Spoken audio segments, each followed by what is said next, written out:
All right, on the flip side, we have omeprazole as an inhibitor of clopidogrel, which I added to your chart, but that is metabolized through 2C19.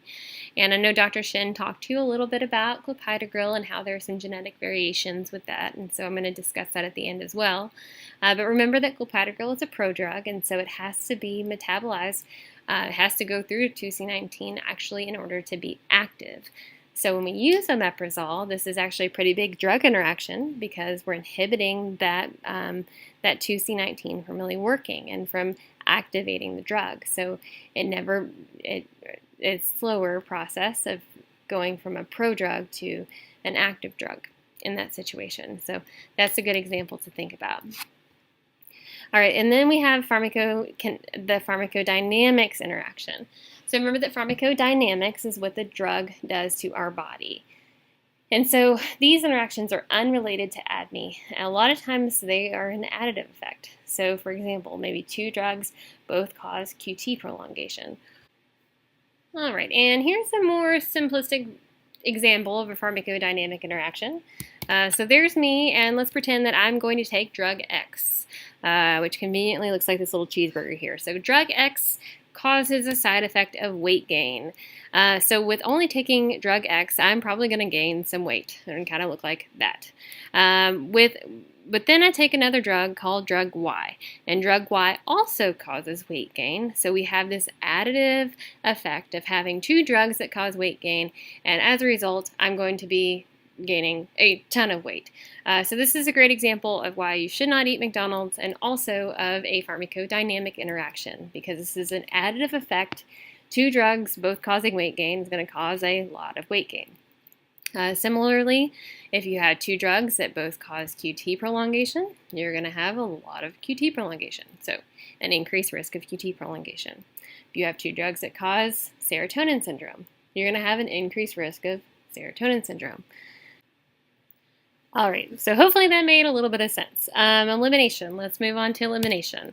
So Dr. Malcolm talked to you quite a bit about this, and he talked to you about the fact that lipophilic drugs generally have higher binding to plasma proteins, greater distribution in the body, and a greater extent of metabolism in the liver. Otherwise, on the flip side, water-soluble drugs typically have less extensive distribution and a faster elimination, which is oftentimes renal elimination. Right, now looking at protein binding. So this is, of course, the glomerulus, the first part of the nephron. And remember that proteins really shouldn't be filtered at this site of the glomerulus. Usually when we find protein in the urine, something's wrong. So for example, with diabetic patients, those patients have proteinuria, albuminuria, and that's a bad thing because in the healthy kidney we shouldn't see a lot of protein being filtered at the site of the glomerulus and excreted. So that applies to drugs that are protein bound as well. So let's keep in mind, let's see here, we've got this little tiny blue dot, which is a drug, and then we've got this big orange dot, and that's going to act like our protein here. So I'm going to draw a little diagram again for you. So here's our drug. Some of it is protein bound, so the little blue dots attached to the orange dots, that's going to signify your drug that is highly protein bound. The little blue dots by themselves are going to be what is unprotein bound. So the drug that's not protein bound is going to be filtered just fine at the site of the glomerulus. However, that drug that is protein bound, it is not going to get filtered because it's too big. So this guy getting filtered just fine, but these guys over here, they can't get filtered. They're too big. And they're also too big to be filtered, not just at the site of the nephron, but typically with dialysis as well. So you'll see that drugs that have a high amount of protein binding are less removed by both dialysis as well as less removed by the kidney because they're less filtered. All right, so let's move on to another type of elimination discussion. So you guys talked about with Dr. Rizzleman and Dr. Palmer about linear versus nonlinear kinetics, first order versus zero order. So remember that linear kinetics, or first order kinetics, that's going to represent most drugs. So for example, lithium. So lithium is a good example of linear kinetics or first order kinetics.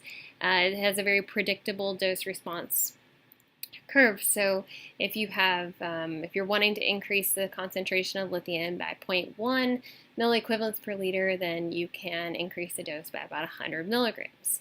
So if you wanted to increase it by 0.3, then you would, milliequivalents per liter, then you would increase the dose by 300 milligrams. So in that way, it's very predictable. With nonlinear kinetics, that is less so the case. And so this is only for certain drugs, but phenytoin is a great example, and so I know Dr. Palmer talked to you about that. So the difference with this is that this involves some type of saturation at a certain part of the ADME process. So whether that's absorption, distribution, metabolism, or excretion, there's always going to be saturation as part of this process.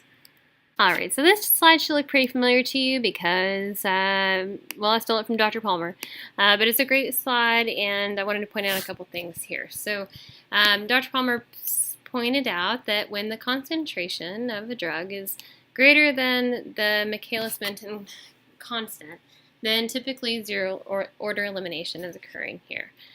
When it is less than the Michaelis-Menten constant, then first-order elimination occurs. So it would be good for you to probably review what that means, but I've also kind of given you an example on the next slide. Alright, so let's use you as an example. You are a student, and your job as a student is to get rid of as much work as you can. You're given all this work by your professors, and you have to try to get it done as quickly as possible. The problem is that you are a saturable process. By that I mean that, you are only one person, and despite, how fast you may work, there are only 24 hours in the day. So you can only get so much work done in one day. So you are saturable, meaning that there is a point at which you cannot move any faster or work any faster. Let's look at this. So that would be your Vmax. So this is the maximum rate of elimination. This is the fastest that you could possibly ever get your work done.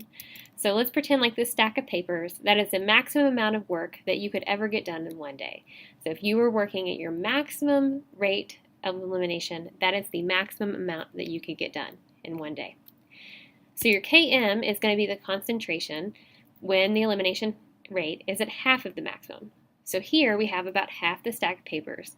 So this is the amount of work that you could get done, or the Km, the concentration, when you are working at about half of your maximum rate. Okay, so now let's look at a situation where the concentration is much less than your Km. So for example, you're just given a little bit of work, just these 3 little sheets. This is much less than your Km, or the amount that you could get done if you were working at half of your maximum rate. So you're able to eliminate this just fine because it's really not that much work, and it's not anywhere near your maximum rate of elimination. So what if we give you maybe a little bit more work? It's going to be a little harder for you to get it done, but you're eventually going to get it done because it's not even at half of the maximum rate that you can move or eliminate your work. So in this situation, the amount of work that you can eliminate is proportional to the amount of work that we give you. So if I give you 3 pieces of paper, I would expect, or 3 pieces of work, I would expect that you're able to eliminate 3 pieces of work. Likewise, if I give you 6 pieces of work, I would expect that you're able to eliminate 6 pieces of work.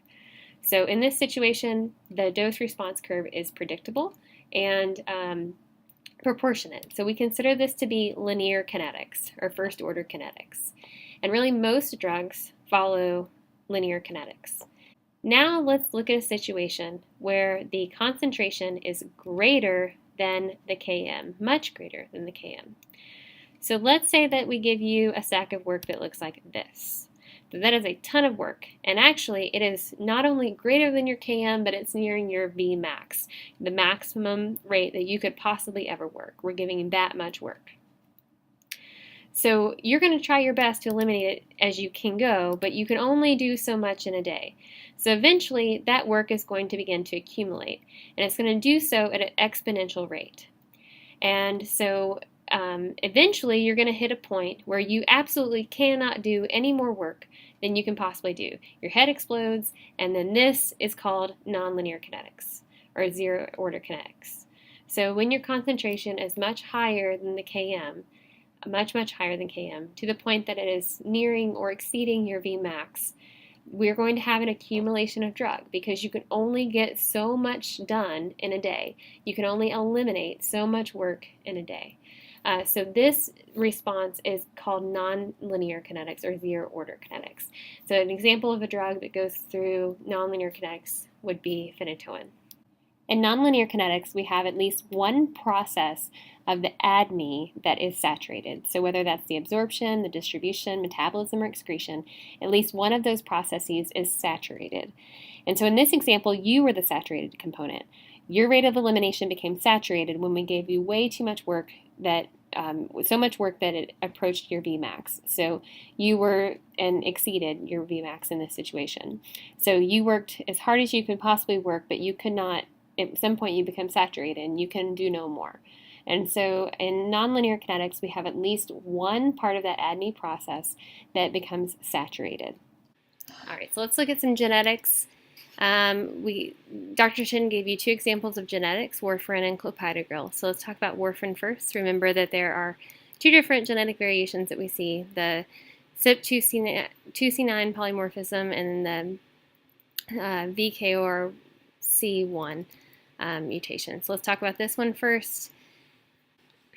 So I would review these slides if I were you because I don't know if they'll be important on your final for necessarily, but they'll definitely be important for your job and your future because these come up quite a bit and you're probably going to learn more about them, I would assume, next quarter in your pharmacogenomics class. But anyway, 2C9, important polymorphic isoenzyme related to warfarin. So remember that ultra-rapid metabolizers do require higher doses of warfarin because they're rapidly metabolizing the drug. Also, there's the polymorphism of VKORC1, so I would review that and know what that means.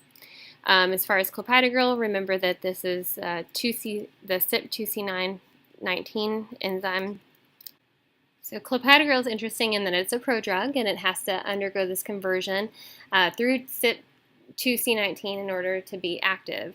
So poor metabolizers of CYP2C19 are going to actually not be able to undergo that conversion. They're not going to be able to change the prodrug to its active form. So the clopidogrel is not going to work as well. And so people attribute this to the reason that some patients have clopidogrel resistance. And I'm sure Dr. Betts talked to you a little bit about that. So I would just review those concepts. All right, so some tips for the final for pharmacokinetics. Definitely review the homework and in-class activities. I don't have time to really go through all of the calculations, but I do think that it would be good for you to practice the calculations for all of the drugs that you were taught to dose. So kind of look over, just go through the example problems and look at theophylline, aminoglycosides, vancomycin, phenytoin, digoxin, any of the drugs that you learned to dose, you were taught to dose and do calculations with. I would probably review those if you have time. And also, don't freak out. All right, well, that's pretty much it. This has been a quick review of some big concepts for clinical pharmacokinetics. I really hope that it's been helpful. I know you've got your exam next week, so good luck with that.